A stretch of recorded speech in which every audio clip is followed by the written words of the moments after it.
तुमच्या हक्काचा आवाज आजचा महाराष्ट्र।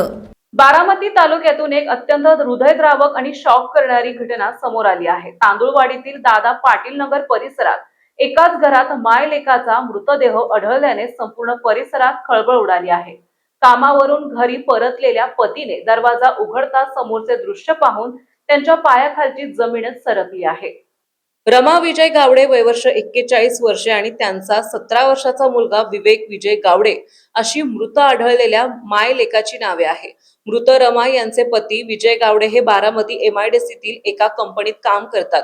गुरुवारी रात्री ते नेहमीप्रमाणे कामावर गेले होते। शुक्रवारी सकाळी काम संपून घरी परतल्यानंतर घराचा दरवाजा आतून बंद होता। पती विजय यांनी पत्नी आणि मुलाला वारंवार हाका मारल्या, मात्र आतून कोणताही प्रतिसाद मिळाला नाही। अखेर त्यांनी शेजारच्यांच्या मदतीने दरवाजा उघडला। आत जाऊन पाहिले असता रमा या खिडकीजवळ पाठीवर पडलेल्या अवस्थेत होत्या आणि त्यांच्या मानेवर काळसर वर्ण दिसून आले, तर मुलगा विवेकचा मृतदेह तिथेच आढळला। दोघांनाही तातडीने रुग्णालयात नेण्यात आले, मात्र डॉक्टरांनी त्यांना मृत घोषित केले। सर्व काही सुरळीत असताना अचानक घडलेल्या या घटनेने संपूर्ण गाव सुन्न झालंय। माय लेकाने टोकाचे पाऊल उचलले की यामागे काही वेगळे गूढ आहे, याचे कारण अद्याप अस्पष्ट आहे। बारामती तालुका पोलिसांनी या घटनेची नोंद घेतली असून मृतदेहाचे शवविच्छेदन आणि नातेवाईकांची चौकशी करून पोलीस या प्रकरणाचा सखोल तपास करीत आहेत।